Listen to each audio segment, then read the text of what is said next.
So what is the expectation for the day? What do you want to learn? Something new. Something new, of course, right? So let's see how you can learn something new today. The topic of the day is, do you know what is your biggest strength as a business owner? What's your biggest strength? Can you all shout out to me one by one? What do you think? What is your biggest strength as such? Decision makers. Okay, that's amazing. Decision makers. Okay, big round of applause for that. Influencing people. Influencing people, amazing. Okay. Anything else? Thank you. Okay, how about others? Any last answer? Sorry? To fulfill people demands. Okay? So very interesting and very fun. Absolutely. Slide please. Yeah. Okay. So today what I'm trying to help you with is, this is one of the Strength Finders 2.0 books of Yano. I would say that. If you want to understand, it's better, but I just want the pointer.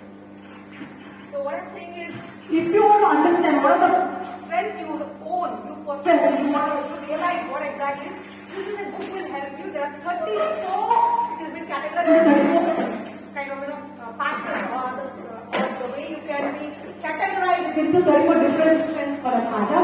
Out of which I'll help you understand at least what are your top 5 strengths. Are you interested to know that? Yes. If you know that, what does it do for you? I'm sure it will help you to grow your business. Once you know what are your strengths, what are your weaknesses, what are you good at, what are you not so good at, all those things will make your life much more simpler, not just your professional life, of course at the same time your personal life too, right? Am I audible or you want to be removed? How is it? Getting disturbed. Yeah. Not. Okay.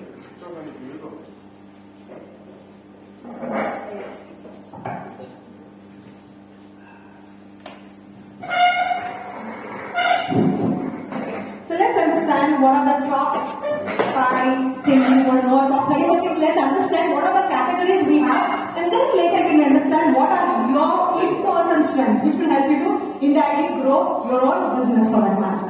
So the first thing, let's divide it. It is divided into these 4 different styles: executing domain, influencing domain, relationship building domain, strategic thinking. I think somebody said influencing, and I think even someone says how do you execute, how do you make sure your customers' needs are met. At the same, this is the 4 various sectors, or which is broadly classified under, which under these 4 sectors we are giving 34 strengths for you to understand. Let's see how you can. Whereas in executing domain and relationship building domain, you have 9 different strengths for that one categorized. Whereas in influencing domain and strategic thinking, you have 8 strengths which has been divided and sectorized for that matter. So these are the top most. If I have to just read out to you, you can identify and let me know if any of the words meaning you would like to know. Though I will just give you a brief of each and every word for that understanding of yours. But if you are unable to understand, because it's very user friendly, and I'm sure once you go through that you'll be able to get a hold of it. In case still you find it difficult, you can always ask me on that.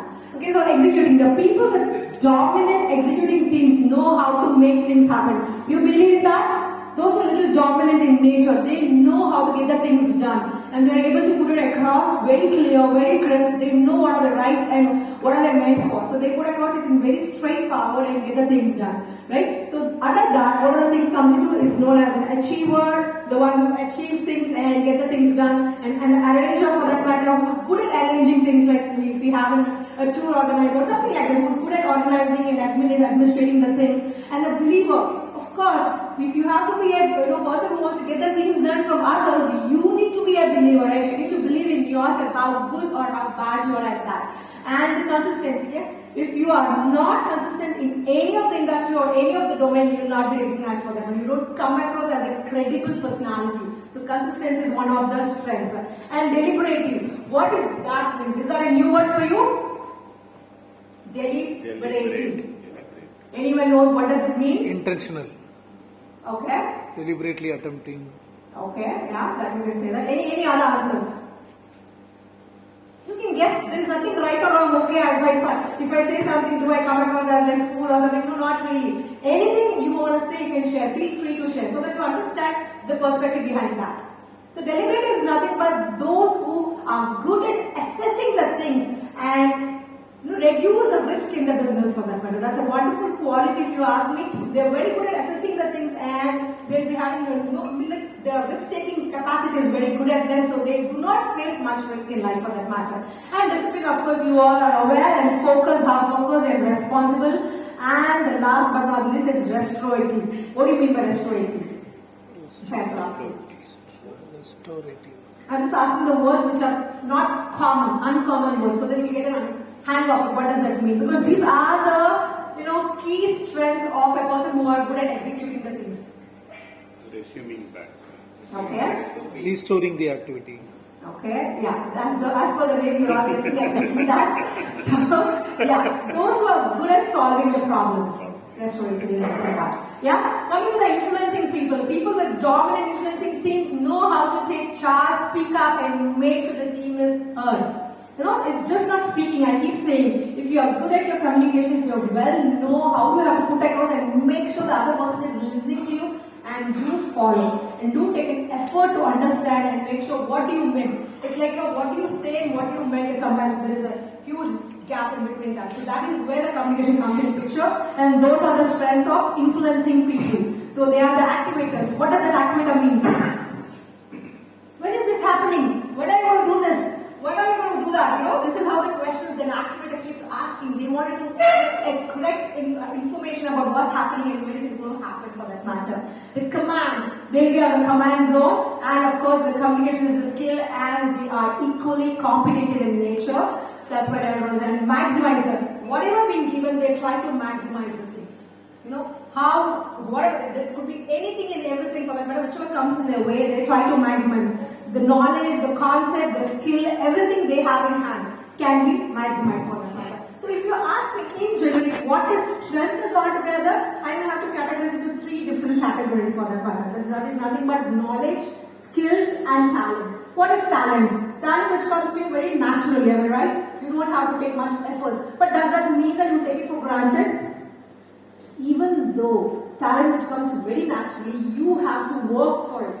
You have to make sure you have to nurture on that. If you don't nurture, you end up losing that talent too, or you're not recognized for the talents. That is why even yesterday when we asked the perspective skills for that, the proficiency skills for that matter, you are understanding the same thing. So that's a talent which comes very naturally for you, but still when you do not nurture, you might end up losing. And what is knowledge? Knowledge is something you need to acquire through reading books or through anywhere. And if it's not just books for that matter, wherever the learning platform is there, if you can acquire knowledge, that is where you have to keep acquiring, keep adding into that. That is where your knowledge grows. And the last but not the least is skills. Where is the skills coming in from? When it's an hands-on experience, what you read theoretically and how you apply practically is completely different in today's life for that matter. So these 3 skills makes your strengths for that matter. First is knowledge, skills and talent. So how you make use of all these things will divide that, will help you to execute, or do you fall in the executive category, do you fall in the influencing category, do you fall under relationship building, or do you fall under strategic thinking. And in the meantime, I request you to please make a note, whichever you think you can resonate to the strength, because at the end I'll be asking you all, 1 or 2 people here, to share your 5 top strengths. That is the main agenda of the day. Why am I doing this? Is to make you understand as a business owner, what are your top 5 strengths. Is that okay? Yes. Only one person said okay. Yes. Thank you. Okay, so yes, we were discussing in between the competitor and maximizer and self-assurance. Yes, to be an influencer, first and foremost, you must be assured of yourself, who you are, what you are, and why you are, and what you're doing, why you're doing it. And of course, significance. A person who with significance means who wants to always be significant in others people's eye or the mindset for that. They want to make sure the presence is felt. That is how they become an influencer in real life. And what is this who? Very interesting word, right? Persuasion. Okay. Very much, close to it, but who is something very similar to significance. Those who make sure the other person is, I can influence another individual very fast. It's like being a charismatic personality. Those who can woo another individual very, very, very, in a span of a second, I would say, in a span of some couple of minutes, you can woo the other person. So that's the meaning of, if you fall in an influencing category, if you are able to resonate with any of these, I would request you to please keep making a note of the same.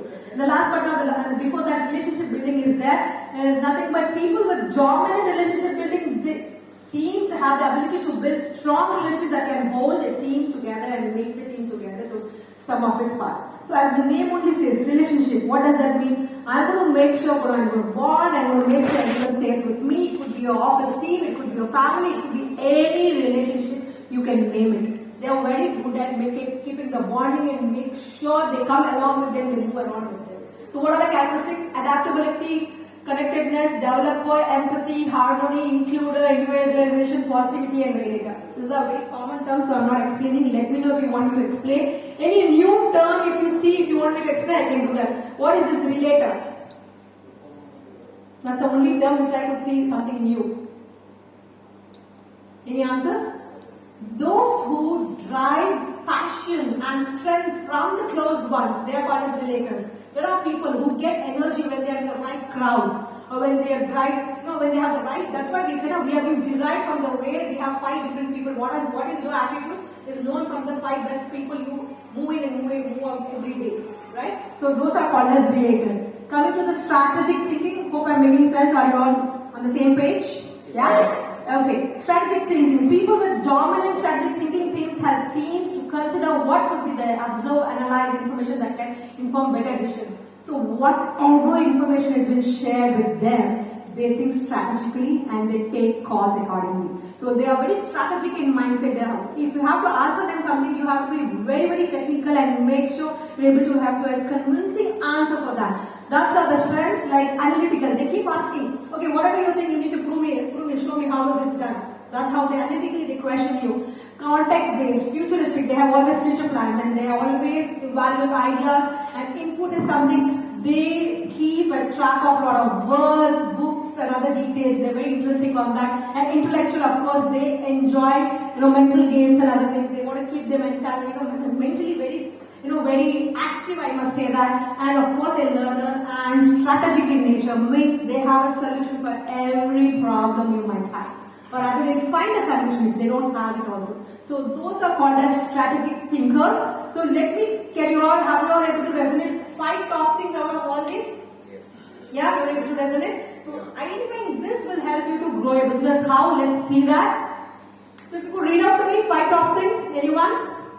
What are your top 5 strengths? Go ahead. Just whatever there was on the board, I'm just asking you. On the slide, but doesn't matter. Good at convincing. Okay. 5. I want all the 5s, not 1. Because that is how it's going to complete your process, right? That is will make sense to the entire learn to lead session. Okay. None of you made a note of it, is it? Yeah, please go ahead. Focus, belief, communication, adaptability, and learning. These are 5 focus areas. Wow. Amazing. So, was there something new you got to know, or is what you are all aware of it? All are known to us, but the level of learning and application is different. So we have to work on it to achieve the maximum potential. Amazing, Hello, sir. Thank you so much. How about one more? I can take one more. Anyone else? I repeatedly ask you to make a note of it. Anyways, because that's the, making sure you apply it immediately will be helpful. Just listening and you forget that. That's why I wanted you to all make a note of it. Anyways, so once you understand your top 5 strengths, what will happen? Yeah, time is up.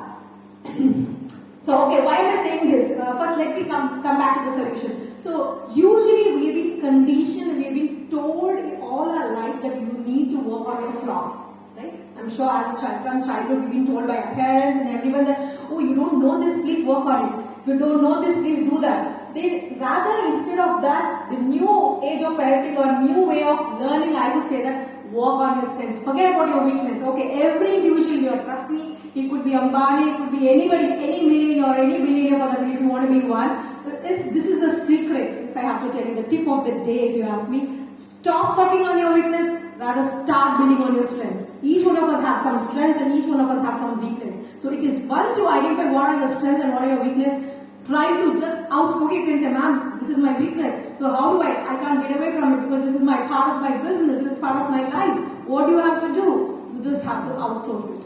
Delegate this task. You're not good at this, boss. Don't waste time because the time you spend to enhance your weakness, if you spend spend the same time in enhancing your strength, you will be growing multifold. So that is where for the take of the day, this is the topic of the day. And in case you want to partner with anybody, always partner with persons who to complement your strengths and weakness.